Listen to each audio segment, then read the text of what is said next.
We've got great guests today. And in fact, we're going to talk a little bit about the education piece with our second guest. But Nancy, do you want to introduce our first guest? Sure. I hope I pronounce his name right. He can correct me when he comes along. Alex Liau um, he is an international speaker, Shannon. He's published 2 books, um, School Shadow Guidelines, and A Parent's Guide to Early Intervention. Both of those are with Future Horizons. His books have been used by schools worldwide on inclusive education and parent training for kids with special needs.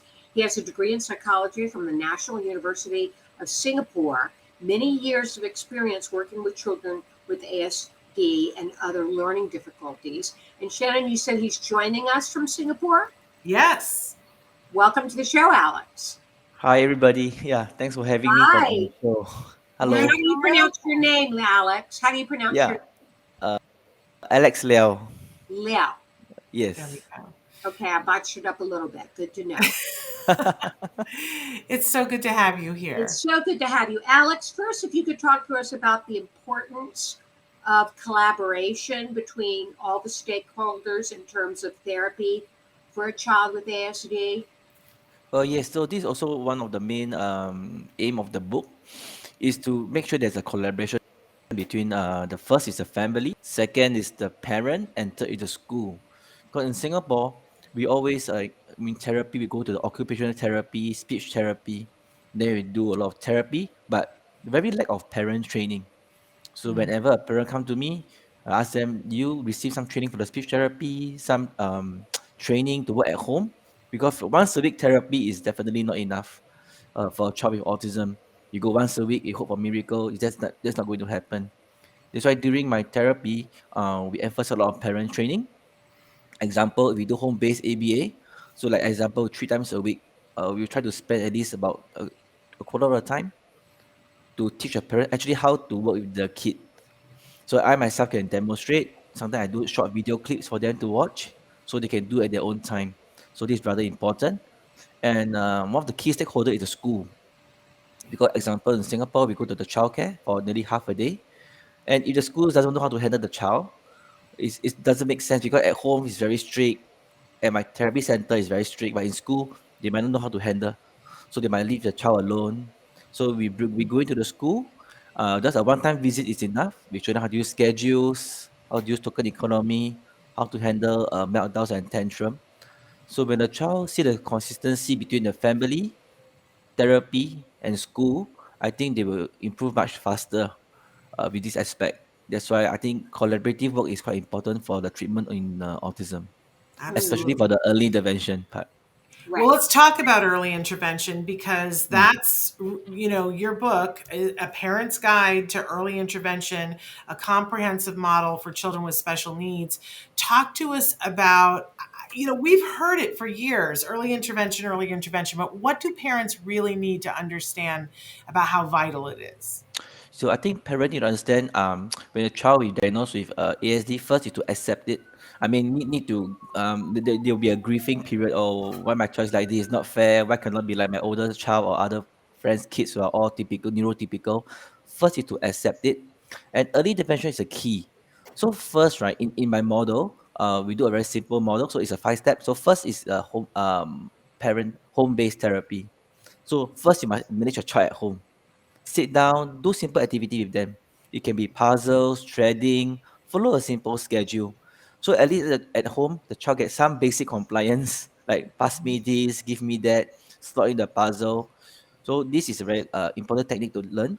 So in the book, we teach them how to use schedules, reward system, simple activities, examples, role play. So in my opinion, once a one-to-one at home is good, we can slowly transit to a small group intervention. So the mistake in many families that's okay, I put to a mainstream childcare. 20 children, 25 children to one teacher. I mean, it's very, very difficult to do the transition.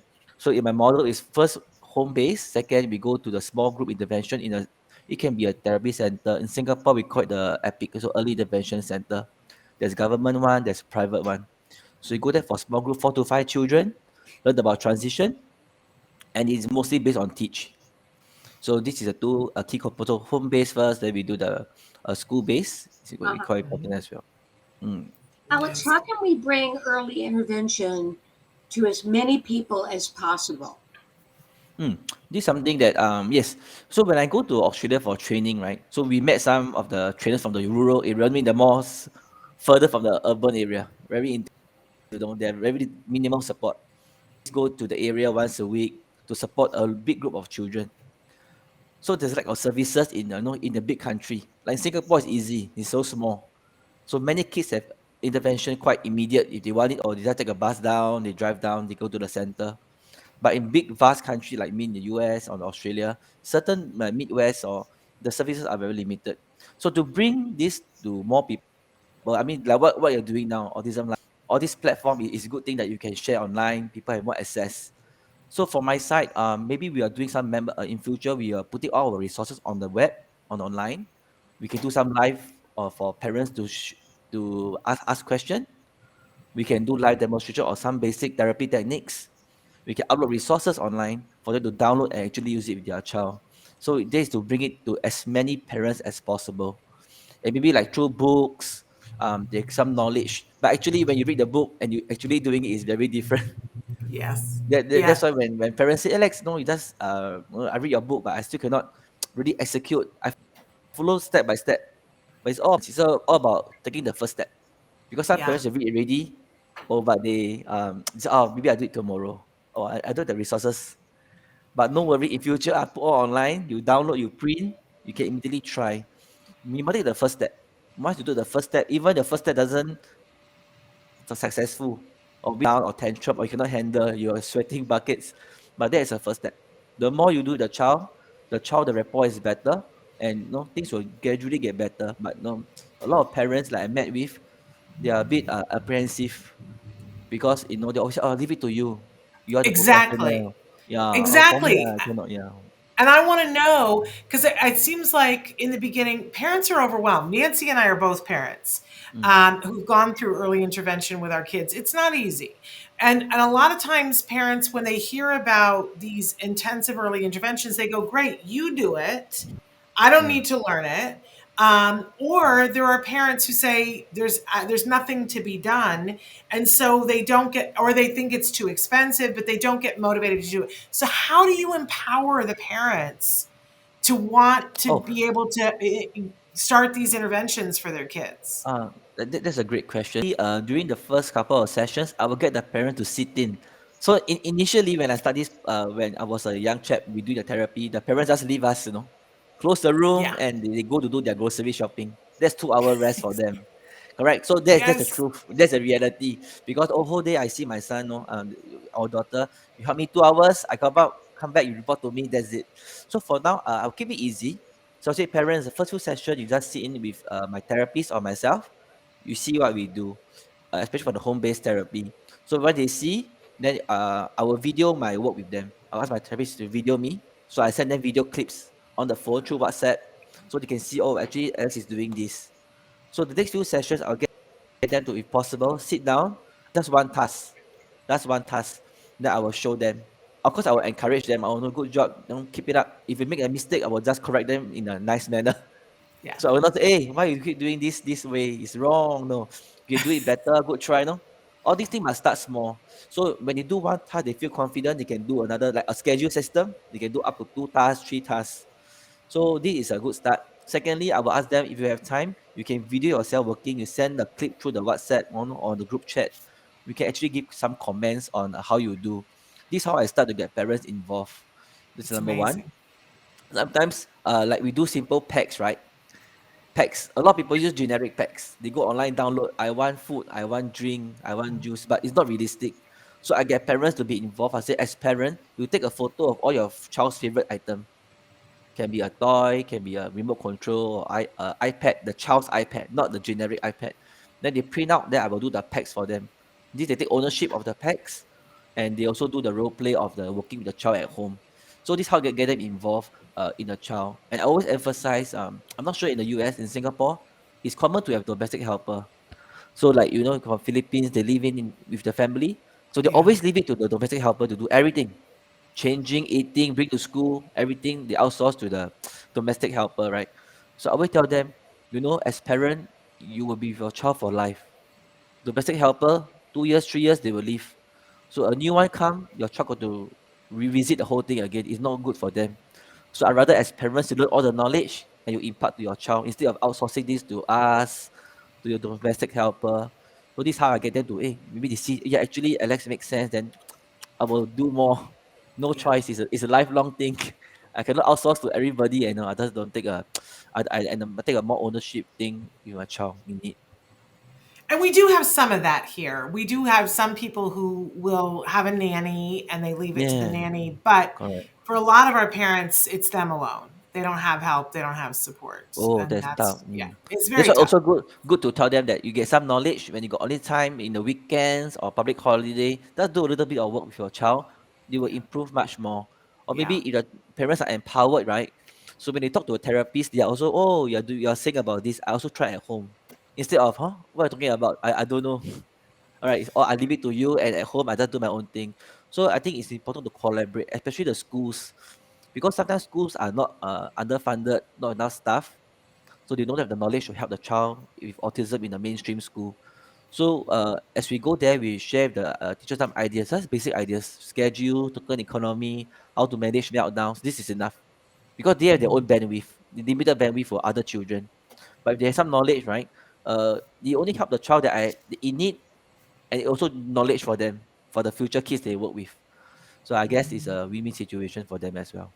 Amazing. Alex, will you tell us about Nurturepods? Oh yeah, Nurturepod we set up in 2011 with a partner Yong Hao. So we kick off as a home-based intervention only. So we go to the home to do ABA, and we go school shadow support. So we are one of the first few in Singapore to do school shadow. So we go to the school, one to one with a child, to support a child in a mainstream school. So once they assimilate nicely, we will win off the support from them. So as on 2013, we opened our own center. So it's a small group intervention center. Then in 2015, with my wife Michelle, we set up a social skill class for children with autism. So now we managed to do it for 7 years, and we got 4 different classes. So I must thank her as well for helping me to set up this social skill class. And that's about it. So we got home base, we got school shadow, we got a center, we got a social skill class, and lastly we do parent training. So like to answer your question, like how to bring this to a bigger platform, the parent training in the future I will let you know. We'll be putting our resources online, like being like autism live, doing some live, two Yeah. live a month to share some more information to parents, give them more concrete materials, concrete techniques, actually how to help your child to actually work with the help you to work with your child. This is our Am- long-term plan. Amazing. There's so much to learn from you. So tell our viewers, where can they go to find out more information about you? Where can they get your books, and where can they go to find out more about Pods? Oh, we got a currently we got a website and Facebook. Later I will share with Shannon. On Nurturepods quite simple, and the book is on Amazon. So I got two books. So one is School Shadow Guideline. I worked with Jack Baker. So he was my mentor many years back. And the second book is a early intervention model, which I wrote during the lockdown, during the COVID lockdown. There's so much time on my hand. I just come up with the book with all of my stuff.